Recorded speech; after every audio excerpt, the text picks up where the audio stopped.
what was the impact of Buffy on your life and your career? I mean, do people still come up to you and say, "Oh my God, Anya"? Yeah, I'm rarely ever referred to by name, my actual name.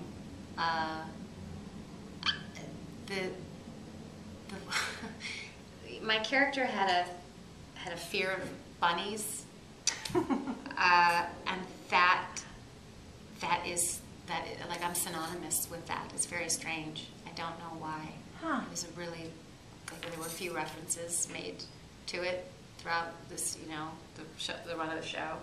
And so on the one hand, it's really nice because the fans are very loyal, and it's nice to be recognized. On the other hand, it's a little bit but there's so much else. There's so much else that you might like. Yeah. Go see this. Have you seen this? Have you heard about this? And it's like, but Anya. And it's like, yeah, right. Yeah, but, it's a little double-edged sword sometimes. Yeah, blessing in disguise kind of thing. But then, it opened up a lot of other doors, so I can't really complain about it. It's all good. And it was to work with Joss. I mean, I'd read the phone book for that guy. The guy is probably the most talented person I've ever met. Ever.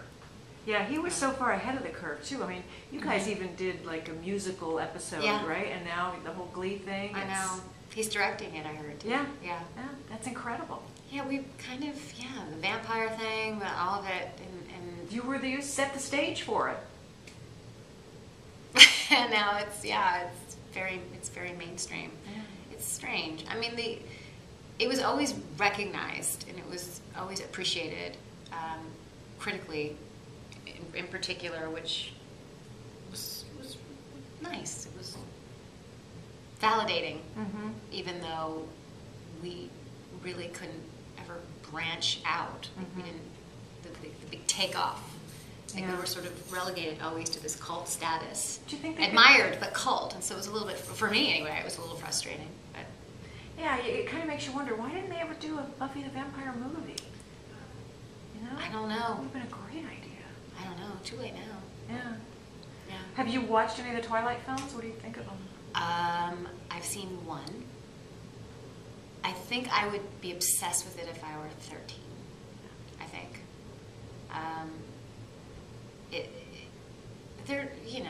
You can't really go wrong with vampire stories in general. Yeah. Like, they're just inherently interesting. I mean, Bram Stoker's Dracula, the one with Gary Oldman and Winona Ryder, and like one of my favorite guilty pleasures. Yeah. Absolutely obsessed. We love that movie. Yeah. I've seen it over. I own it. But then I have like a thing for good, bad movies. So. Yeah. Yeah, I love that movie too. I actually named my dog Mina Barker as a result of seeing that movie. Mina. Oh my Barker. God. What's her name? Sadie Frost? Yeah. Yeah, she was really good. But yeah, I mean, have you seen, like, what did you think of Robert Pattinson? Because that was he's pretty. I think since you're an expert on vampires, he's painfully good looking. He's just kind of a flawless looking individual. There's really nothing wrong with that kid. Yeah. And I've heard him being interviewed, and he doesn't seem to take himself too seriously. He's pretty self-effacing, which makes him all the more charming. The genre that I I just love, it's not necessarily, I guess vampires are sort of sci-fi. I guess you would put that in sci-fi. Yeah. My love for sci-fi really has more to do with space. Anything set in space. I'm hooked. You must have loved Avatar. Loved Avatar. I just love James Cameron. I pretty much deified him at this point. Him and Tarantino, they're right up there. Yeah. But yeah, there's something very hopeful about science fiction in general, particularly ones that are set in space. It's sort of like, we made it. Were you a Battleship Galactica, Battlestar Galactica? Battlestar, oh yeah. I think it's the best film, the best TV series of all time. Yeah. It might be. Yeah. It's truly an epic odyssey. Yeah, loved it. Yeah. And Caprica? Haven't seen Caprica. I haven't seen it. Good. I'm a little bit leery to see it, only because I know how it ends. Yeah.